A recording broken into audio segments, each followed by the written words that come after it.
This is a generational wealth technology, and it's gonna rip to infinity. This money is gonna become the global reserve currency eventually. But right now, where we are, it's essentially the Titanic is sinking, and the Bitcoiners have the life rafts, and they're going, "Hey guys, do you want to come join us? We have this solution for you here." And everyone is, "No, we want to just rearrange the deck chairs and go down with the ship." So it's just, I think it is inevitable to some degree, and we might as well have fun on this process while we're doing it. If we actually go down this route where Trump wins, for example, it would be wonderful in all the ways, but I think it might actually slow Bitcoin adoption in some way. It pays to be a maxi in time preference. We're in a debt spiral. There is no escape. The only alternative to a decline of society is Bitcoin, and we need a return to sound money, and that sound money is Bitcoin. It's very different to understand something that is generationally changing the landscape of finance forever, and something that makes you a quick buck, which is inherently worthless. Bing bong. I am back with another edition of the State of Bitcoin podcast, where I've got Oliver Porter of Jippy, a new gamified education game all around Bitcoin. But Oliver, before we dive into all this stuff, we're recording this on the cusp of a new all-time high, where we're crashing through $73,000 for a single Bitcoin. So Oliver, how can you not be bullish right now, man? Tell me, what's making you most bullish going forward? And welcome to the show. Yeah, hi Brandon. Thank you for having me on. I'm so psyched. I can't believe we're recording this on the eve of hitting a new all-time high. It just feels like such a full circle moment. You know, when I came into the space, it was ripping also, and it's been a struggle trying to build in a bear market. So to see this price action and to see people hopefully swamping in with more money and funding projects like mine, it's going to be an interesting year ahead, I think. Yeah, to say the very least. I mean, in the past, week and a half or so, we've seen more than a couple $1 billion be flowed into the ETF. So I think there's a lot of FOMO money here sitting on the side. So I don't know if I want to put you on the spot exactly on where you see it going, or if you want to make a price prediction, go for it. But, getting into Bitcoin now, where it's seemingly on the cusp of this bull run, what makes it feel different than the bear market that we were just in?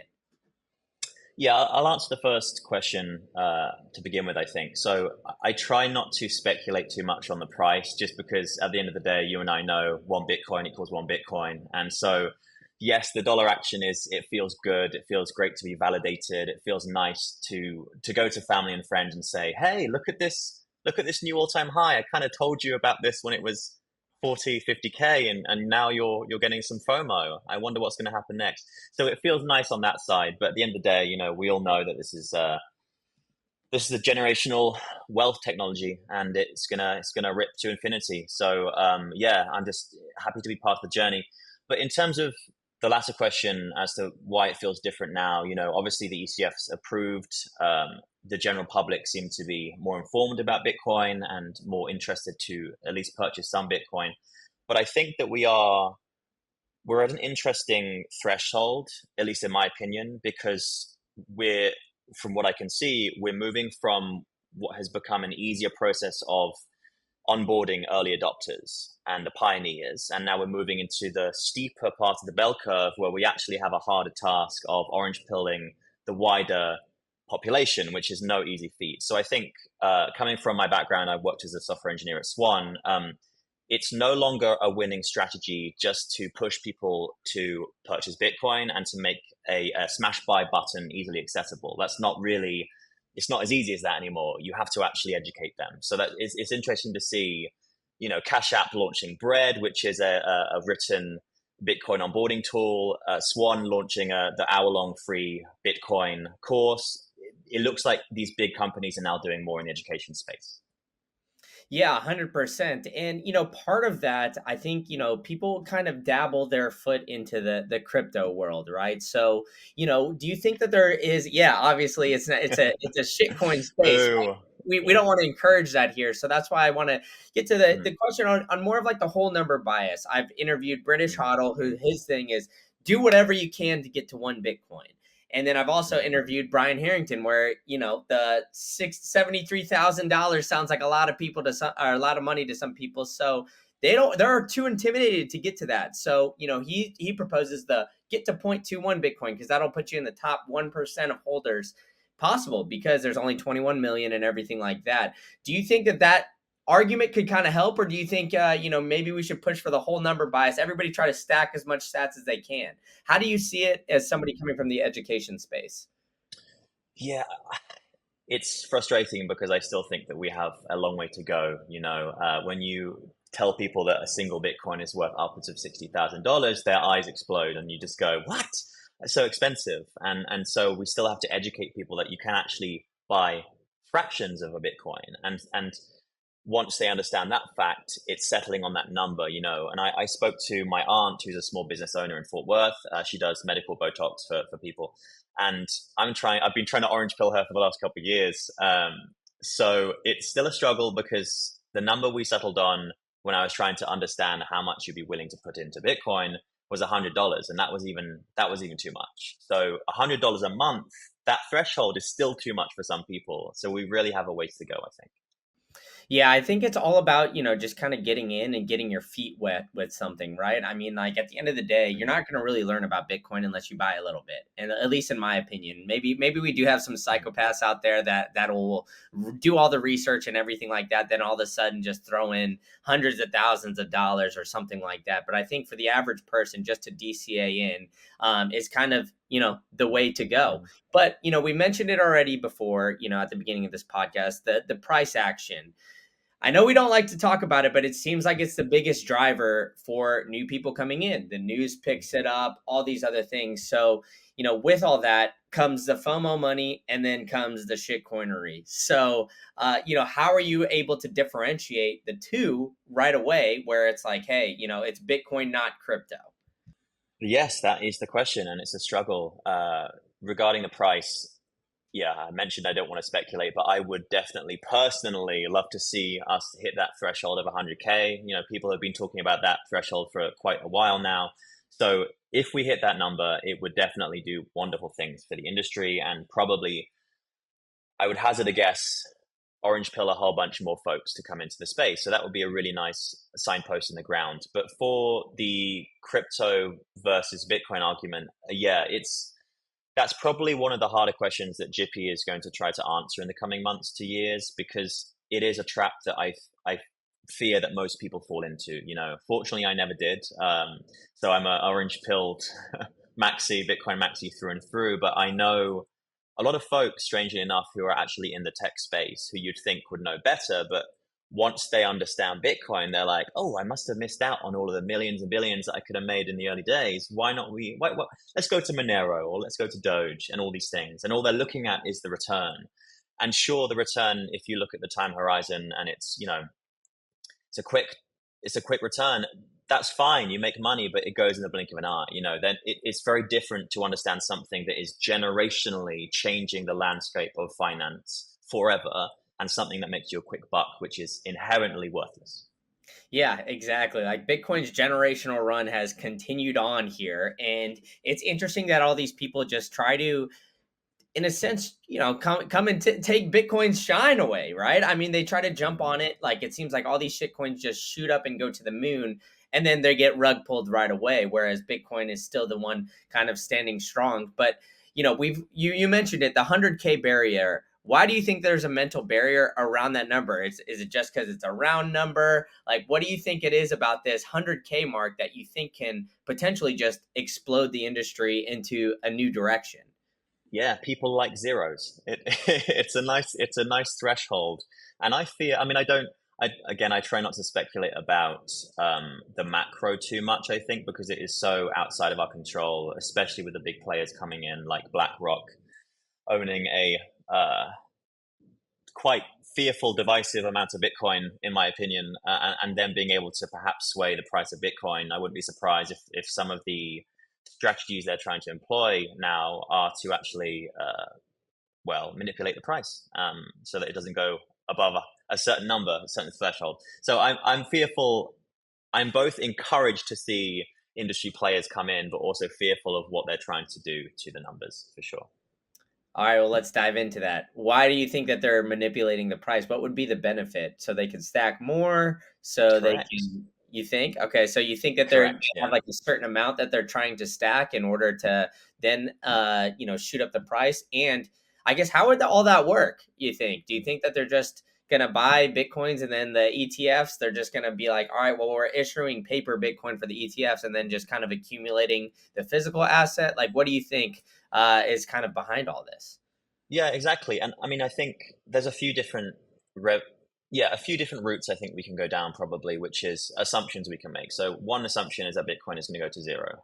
That is not very likely, in my opinion. Us Maxis, we believe that Bitcoin is the best money ever created, and it's the best savings technology known to man. And so this money is going to become the global reserve currency eventually, in my opinion. But let's say Avenue One is Bitcoin goes to zero.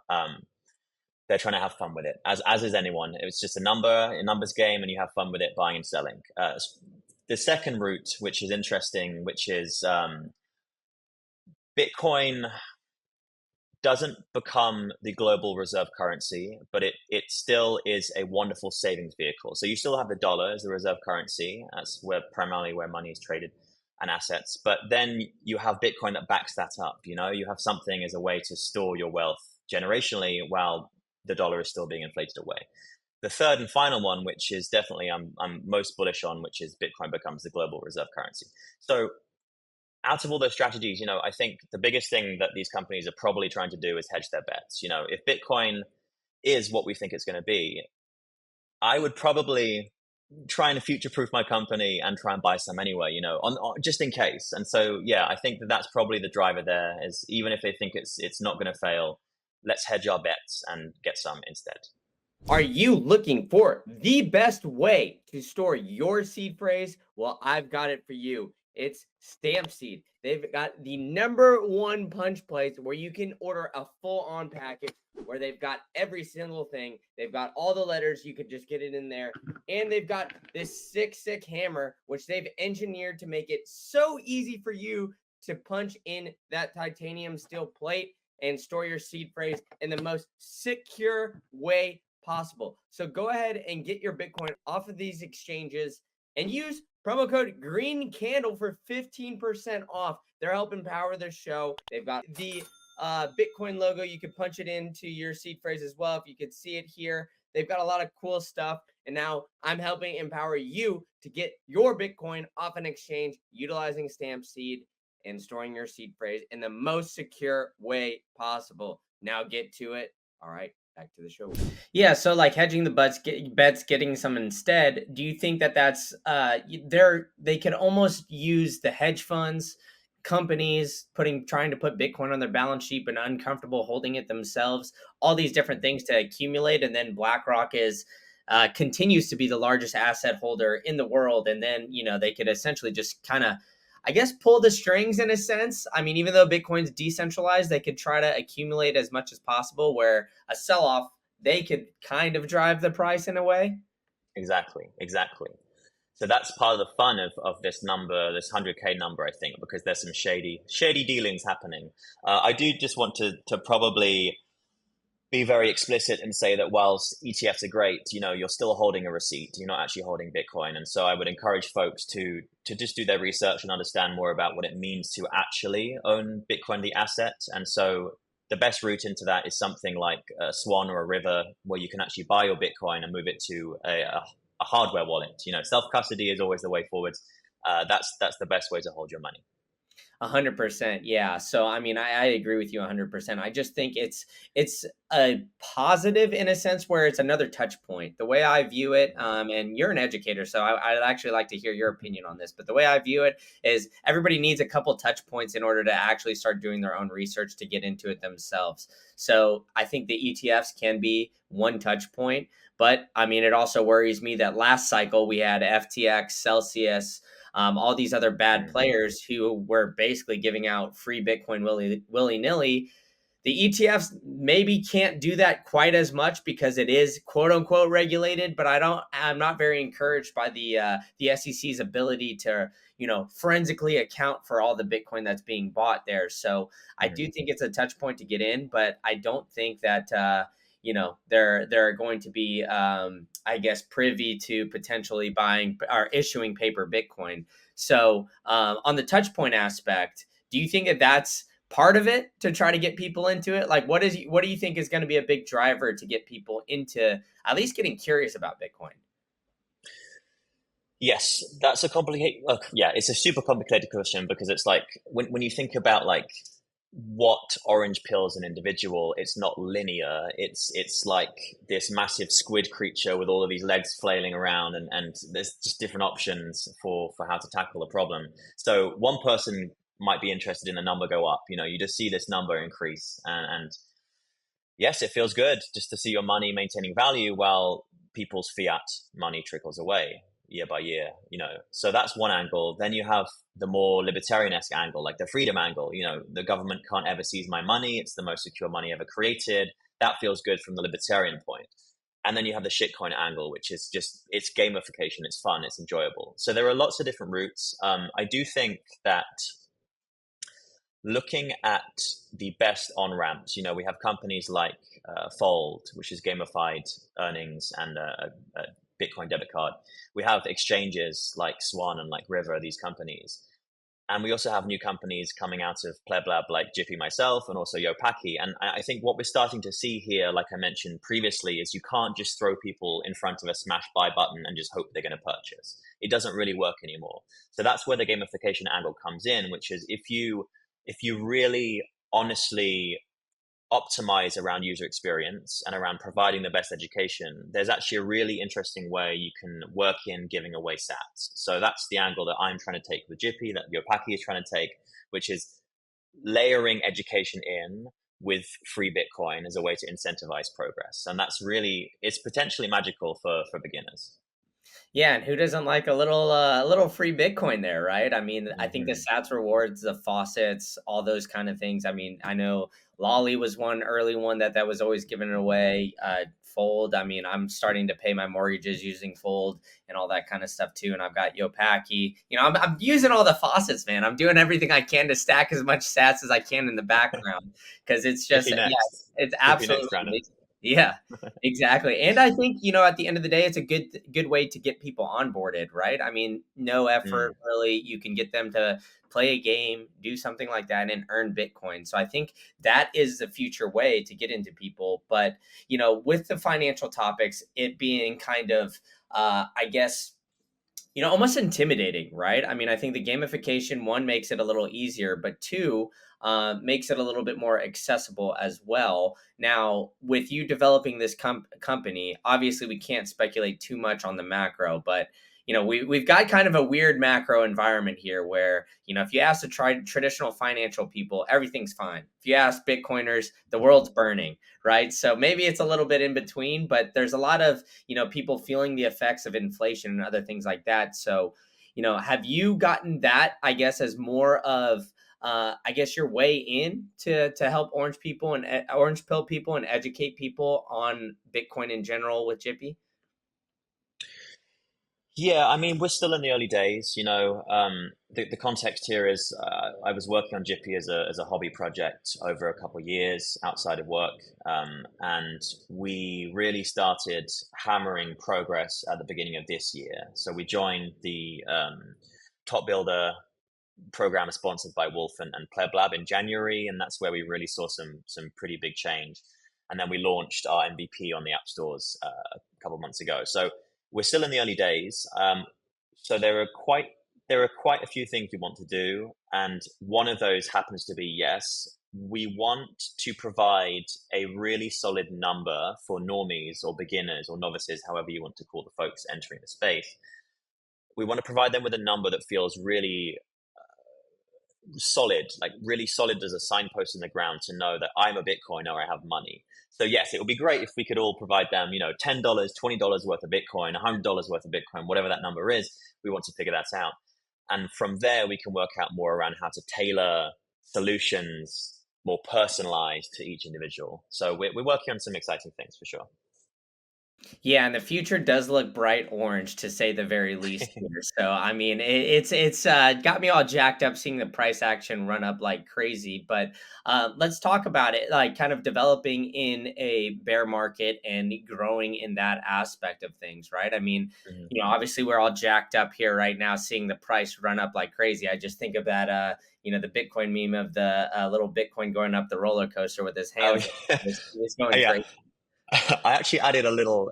It was me who added a little meme, that guy, to the Swan app. So if you go into the Swan application and you go onto the price chart and you hold the all button on the end, just hold it for 3 seconds, you'll see the roller coaster guy. So yeah, it's these memes are part of the culture of what makes Bitcoin just exhilarating. It's just fun. It's fun to be a Bitcoiner. It's empty and hollow to be a fiat maxi now. 100%. And like, how important do you think that that aspect is of it, right? Like the memes, the having Mhm. fun with it, kind of changing it up right now because I feel like a lot of Bitcoin stuff has been like doom and gloom for the past 3 years. So I'm excited to get in the bull run and get people having fun again. Yeah, it's really funny Bitcoin culture because there's a lot of fun and there is a lot of memes and people just seeing this technology as a way to fundamentally change society for the better, which I agree with. I mean, this just the most impressive piece of tech I think the world has ever seen. I think it's the biggest revolution since the internet.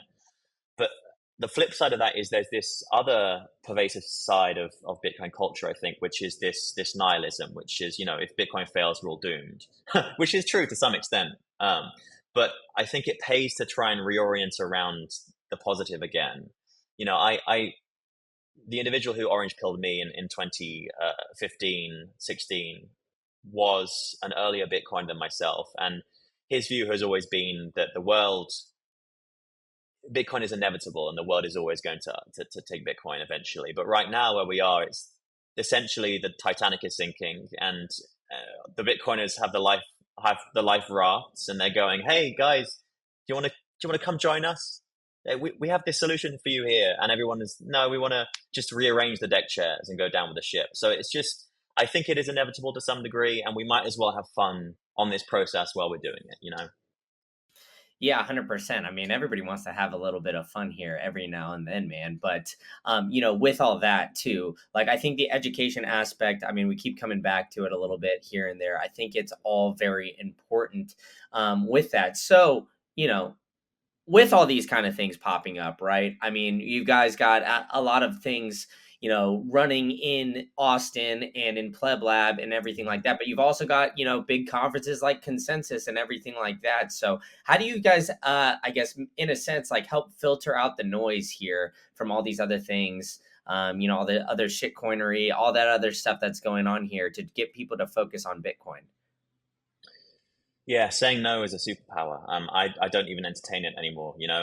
If there are conversations to be had with shit coins and money to be made in that space, then I think it pays to just say no and shut it down entirely because there's nothing really of value at all that can come from these kind of discussions, from these conversations, from these partnerships. In my opinion, I know that not everybody is a maxi, but at the end of the day, I'm for humanity. I am for the best money ever, and I'm for the future. I'm not for a quick win. So I think it pays to be a maxi in time preference. That's where I think that Austin specifically is a magical place because you have the Bitcoin Commons with Unchained. You have Pleb Lab. You have these public spaces that are designed to be Bitcoin only.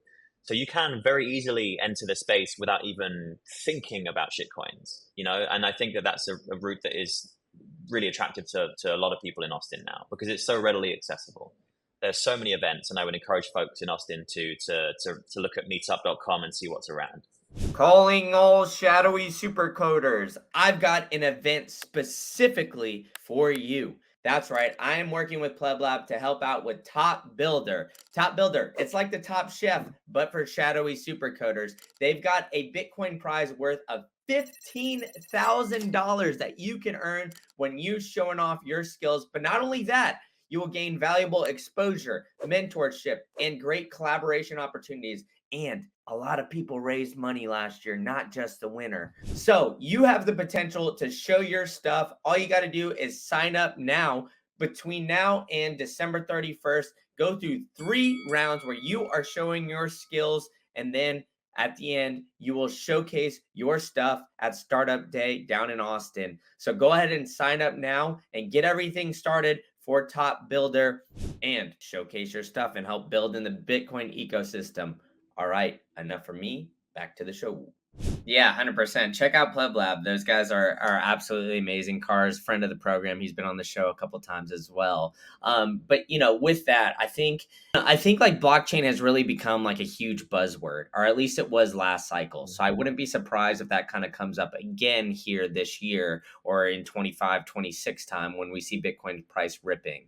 So break it down for us, dude. Why is blockchain such a buzzword? Do you think that that's just maybe the AI of 4 years ago, and like we won't see that again? Why do you think everybody tried to put whatever it was, on a blockchain this last cycle? Yes, people people love trends, be it the early 2000s with the internet boom, be it the Beanie Baby craze, be it starting a tech company. It's just that people love trends, and I think they like being a part of the crowd. And I think it's easy to get mixed up in the next big thing.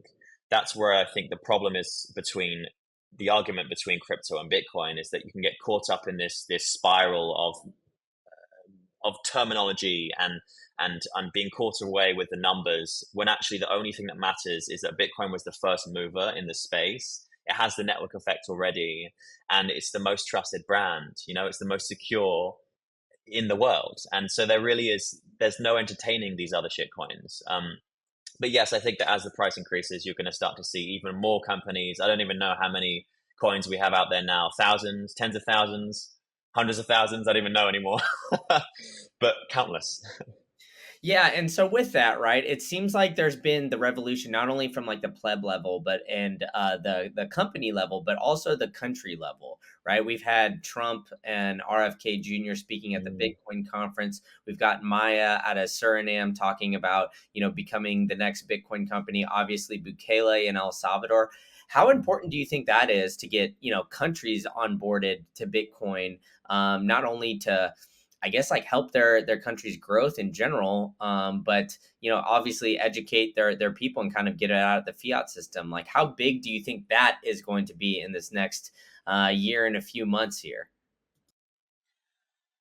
Hopefully huge. I mean, it's hard again to comment on the macro because it is just so huge. I mean, the problem is quite complex when you think about the layers and layers and layers that make up the space, the Bitcoin space specifically. But yes, I mean, seeing these big companies adopting Bitcoin is a wonderful signpost in the ground, and it's actually a shame. I wish it was more. We only really are starting to see this process begin. We have countries like El Salvador moving across to a Bitcoin standard, essentially. It's really early, of course, but it's happening. But there aren't enough yet. I mean, it's only one, and so we need more to adopt. I think it is a good sign that you have mainstream politicians like Trump and RFK actually understanding more about what it means to hold Bitcoin as money. Yeah, I wish that the RFK was given a fairer shot. Honestly, it's a shame because out of all the candidates, I think that he was the one that really did the research and actually understood the terminology, understood the concepts. But it remains to be seen if he can do a really solid part in the administration if they win. Yeah, 100%. But I do think that it is, telling that we're seeing Bukele and El Salvador put their budget out for 2025 and being the first time Mm. ever not accumulating more debt. And that is something that obviously the US would need to try to do because if you look at the US debt clock, you'll get a little dizzy there, man. I get a little motion sickness every time I turn that on and seeing those numbers just rapidly increase. So I think, more countries will start to take note. And I mean, to be honest, I feel like the US has already kind of taken some note where we had, Joe Biden and Kamala Harris talking about El Salvador. And when was the last time you've ever heard a president or ever talk about, El Salvador there? So I think, with all that being said, I think like the Bitcoin revolution is taking notice of everybody across the globe. And is that something that you're feeling as well, where, just more and more eyeballs are coming to the space, and, people in high places are definitely taking notice?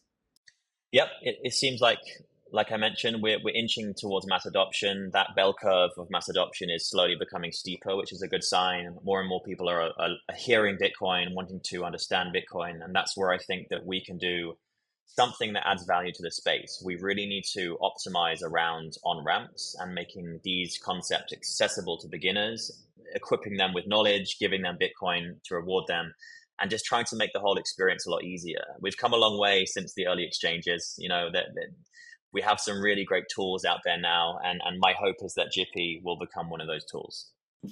Yeah, 100%, and I hope so as well for you. But, with that, you mentioned something interesting, the tools development, right? We've had the Lightning Network launch in 2017, making the micropayments and everything a lot quicker. But do you think that we're ready for 7 billion people to be onboarded here, if we were to get mass adoption tomorrow? Or do you think, we're still a far ways away from that being the case? It, yes, it's. I mean, I'm not too familiar with Lightning development as a whole, but I would say that it's surprising to me how the volume of Lightning transactions actually fails. It's quite high. It's something like upwards of five transactions will fail, maybe more than that, before a successful transaction actually happens. So it's definitely a worry now if there was to become mass adoption, because we're just not ready. The throughput isn't there. Yes, we've come a long way to allow scaling to occur with Lightning, but we still need to make the Lightning network more robust. I believe, from my understanding as a layman on the outside of Bitcoin Core and Lightning. Okay, you've discovered Bitcoin and are on the path to financial self sovereignty, but simply holding Bitcoin is not enough. You need to make sure that it's scored properly and you are in 100% control over all your assets. So, sharing your keys with third parties and taking on that counterparty risk is not the answer. The answer is pure and simple. It's uncompromising self custody. And there's no better way to do it than the Bitcoin way. They've got over 25 years of cybersecurity experience, and their team of experts can help you properly self custody your Bitcoin, secure your digital life, configure your privacy phones, and even establish a Plan B residency if you're looking to do so. So, being a Bitcoiner means having options, self sovereignty, but that only works if you have full control over your money and your privacy. So I'm going to help you guys out here and give you a free consultation if you take the first step and visit thebitcoinway.com/green candle, and you can check out the boys at the Bitcoin Way and see how they can help you become self-sovereign. All right, enough from me. Back to the show. Yeah, 100%. And so then do you think is going to be the biggest driver for hyper Bitcoinization? Oh, I wish I had the answer to that question. I'm sure I'd be a rich A guy. tough one, man. Come on, let's hear it, dude. Just give me. All right, if you had to give 3 reasons, 4 reasons, 5 reasons, let's hear it. List out some things that Hmm. you think would help kind of drive in more people into the Bitcoin space. Whether it's accelerating the downfall of the dollar, hyperinflation. Is there something that you think would be a big driver to get more people towards Bitcoin? Yes, I mean, touch wood that this doesn't occur. But I was having a conversation with some friends recently about the state of politics in America. I live here now. I'm in Austin, and I was actually born here in America, but I grew up in the UK. And it doesn't sound like it, but I am Texan. And my culture very much reflects that. I'm a libertarian by heart, and I strongly have freedom at the center of my being. And so I definitely would prefer the election to go a certain way and for us to start rebuilding society again, rebuilding America, and actually getting back on track. Um, but in a strange way, I think if we actually go down this route where Trump wins, for example, it would be wonderful in all the ways. But I think it might actually slow Bitcoin adoption in some way, because if you have an accelerated degradation, so let's say Kamala wins, you're going to start to see more visually how they are ripping apart society, all of these central planners, all of the corruption with the central banks and all the institutions. If you're witnessing the decay, and the decay gets so bad to the point where normies on the street are starting to have these conversations, and the only possible tool that will solve this problem is Bitcoin, that may actually accelerate Bitcoin adoption drastically. So while I'm not wishing for that to occur, I would obviously still uh, like to be safe in my life and have my friends and my family and the people I love to be safe. Who knows what will happen? But if society was to degrade further, I think that the Bitcoin adoption would increase. Yeah, I mean, I hear you on that. But on devil's advocate, right? We talked about the Lightning Network not necessarily being ready to scale. So would it be, Mm. even though the Trump victory would, in a sense, kind of delay? Because I mean, you see the meme, right, on Bitcoin Twitter all the time, where you talk about the rise and fall of these, Mhm. massive, shoot, I can't even think of the word, like the kingdoms or whatever, these world powers, basically, and it shows the US start to fall and Bitcoin start to rise. Well, in my eyes, I think, putting Bitcoin as a strategic reserve that Trump would do, essentially just not selling the Bitcoin that they've seized, doing all that, potentially paying off some of the debt or maybe slowing some of the government spending, I think would allow for the Bitcoin, or for the US's reign in power, to continue for a little bit longer, giving the builders a little bit more time to build those tools and make Bitcoin easier and more accessible to, millions and billions of people across the globe. So I think it would be a good thing, but we wouldn't. I don't know if we were to necessarily go down the other route where things were to crash and burn, that things would be great all of a sudden, even if we got to a Bitcoin hyper Bitcoinized world. Because the way I see it is essentially two different ways, right? The first way that we described, where everything crashes and burns, you got to build everything from the ground up. And even if you have Bitcoin, you might be in some trouble, at least initially, for who knows, 5, 10 years, 15, 20, or you have the slow, gradual path. So I really see this as two different directions. Which ways do you see it kind of similar, where we have Yes. basically we're at this impasse right here and it's Yeah. a fork in Yeah. the road? Yeah. And like I mentioned, I mean, the societies crumble and decay, and these long-term cycles occur every, I don't know what it is, 100 years, 200 years, more than that. And so we are in that decline. We're in the decline of the Roman Empire, essentially, for the US dominance in the world. And I would prefer personally that everything doesn't crash and burn as quickly because, you want to have a reasonable life. You want to be able to build a family and buy a house and live to hopefully a reasonable age. So I would prefer that to occur for everyone, myself included. I'm just going to circle back around and just say that I think Bitcoin is inevitable, and either way, whichever way occurs, will be a net positive for society eventually. I would just rather be here when Bitcoin succeeds.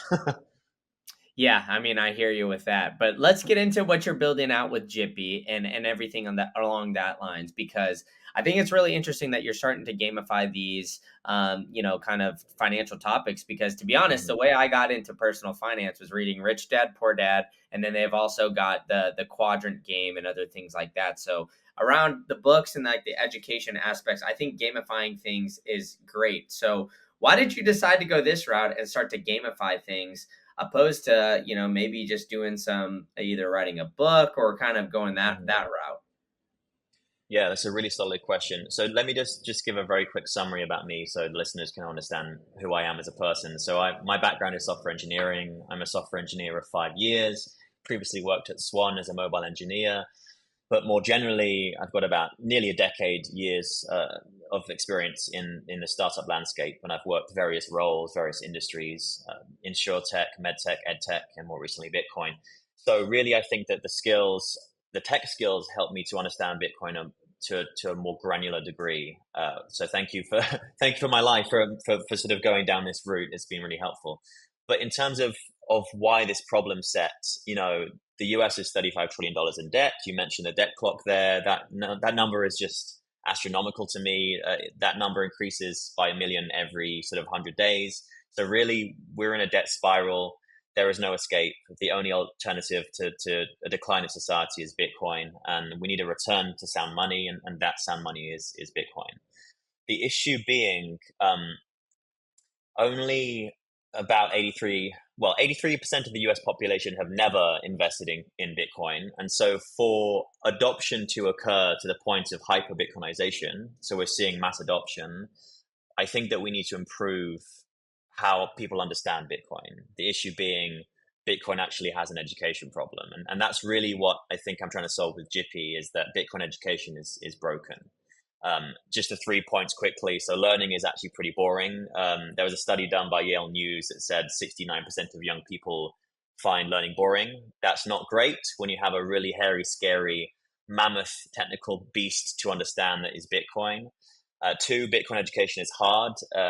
Their Blockworks reported that 98% of novices actually don't understand Bitcoin, even if they try. And then third, finally, the barrier to entry is pretty high. 51% of people say a lack of knowledge is the main barrier to Bitcoin ownership. So that's the core problem set. And I think that gamification is the answer to that. Are you looking for a way to earn some free sats? Who isn't? Well, I've got the perfect way for you. It's an app called Yopaki. Besides having the absolute coolest name in the game, they've got an interactive card game called Loteria. Oh, look at that accent. I'm just hitting it, huh? That can teach you the history of Bitcoin and financial literacy. They've got amazing services and one of the slickest mobile wallets. Download it now using this link, and you can get 500 sats on the house on Green Candle, and then you can play Loteria every single day in order to potentially get some sats. All you got to do is match the cards, and it's an extremely fun and interactive way to learn more about Bitcoin. All right, enough for me. Let's get back to the show. So wait, let's dive into that. You said 51% of the people say the price is too high. Is that what? 51% of people say a lack of knowledge is the main barrier to Bitcoin ownership. Lack of knowledge. Okay, so let's dive into that. Define lack of knowledge? Is it just like it's intimidating? Do they not know? Like, is it too many buzzwords? Like, what is the barrier to the knowledge there? Yeah, so this was reported on by Cointelegraph. My assumptions on this question, I'm sure it's quite complicated because the answers we don't have full visibility on. But my assumption is that there is such a broad route into understanding Bitcoin that there is not one answer to that problem. So you have many different routes to try and cover for a beginner, and to try to orange pill someone in a matter of, let's say, days to weeks, whatever that time frame is going to be, is pretty hard because it's different for everybody. And Bitcoin is a technical beast as well. So if you're trying to understand,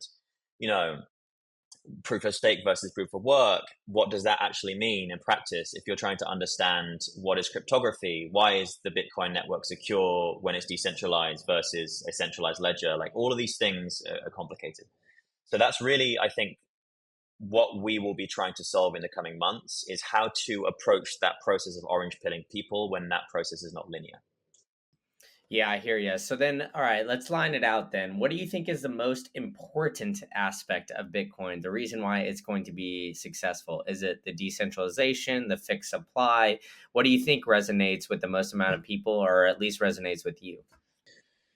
Yes, in my opinion, I think it is that the absolute scarcity. We have an asset here now that is, I mean, to put it very simply, it's the first truly scarce digital asset combined with the best secure savings technology ever. And so the way I look at it is this, 21 million is the hard cap. There will only ever be 21 million Bitcoin. While you see people who choose to store their time and energy in fiat or in some other asset, that will decrease to zero in the future at some point. And you're seeing that number go down, and you're seeing the number increase with Bitcoin if you choose to hold your money. So it's that process of trying to show people and contrast the two life views with Bitcoin versus fiat that's going to be important. And the way I think we do that, I mentioned gamification. We're building Pokemon Go for Bitcoin.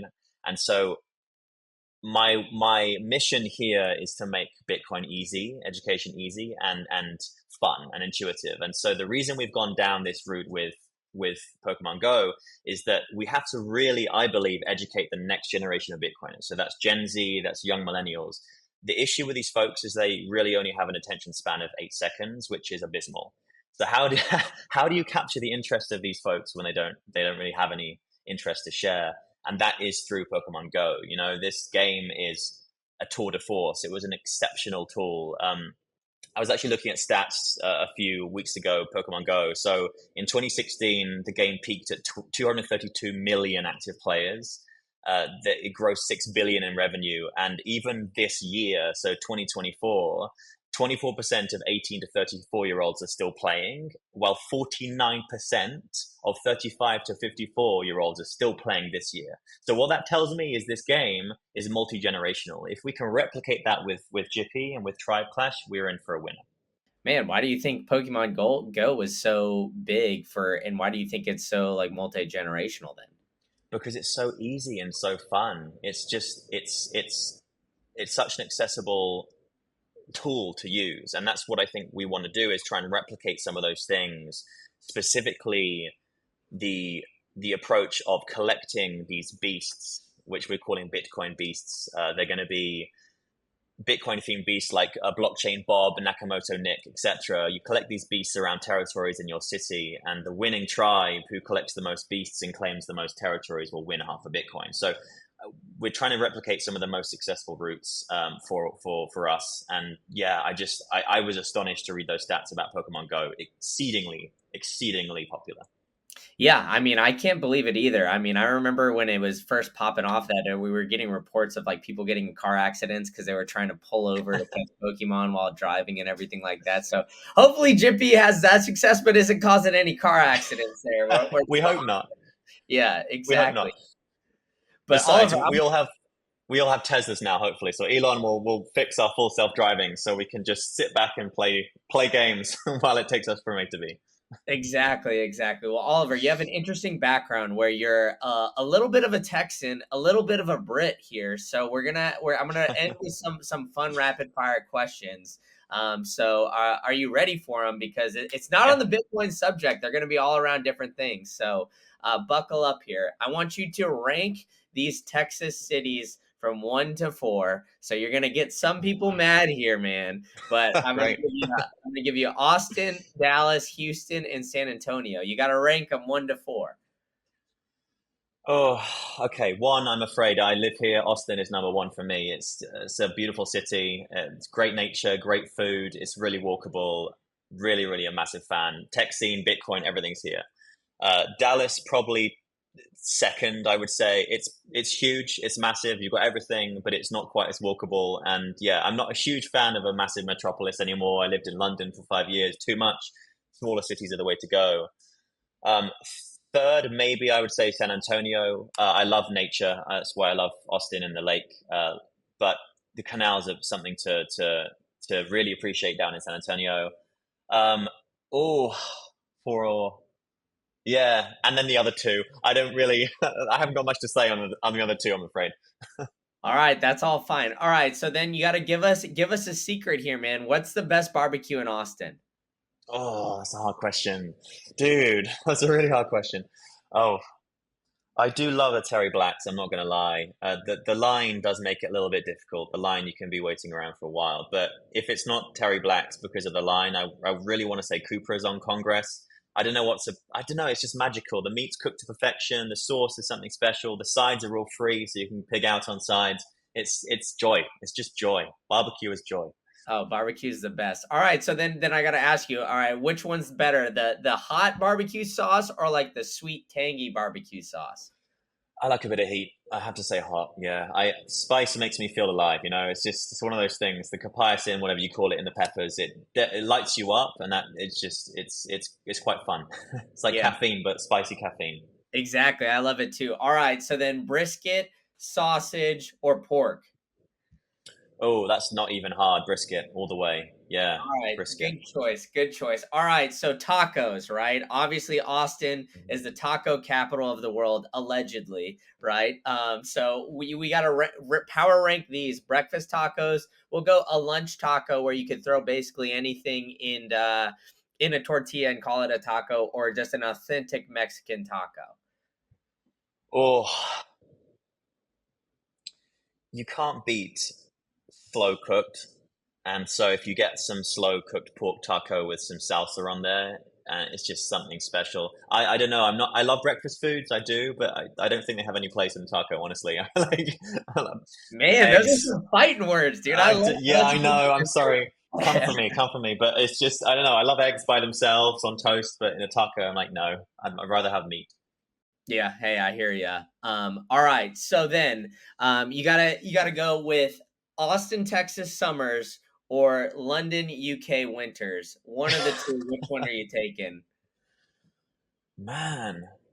Oh, They're both Austin. not pleasant. I mean, I'll be honest. I grew up Yeah. in Austin. It's tough with those triple It's digit days. it's brutal. No one told. I thought it was. I don't know why I assumed that it was going to be California 80 degrees all year round here, but to have brutal summers where it's triple digits and then freezing, frosty winters where there's literally ice, it's quite challenging to do both. But I guess maybe the UK winter, I suppose.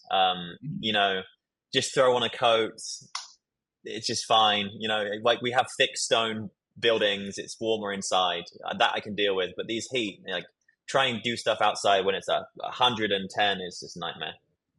Yeah, I hear you. All right, last one, right? You got to power rank the cuisines that you would get in London, right? I mean, I think there's just Ooh. like the English breakfast, there's the fish and chips.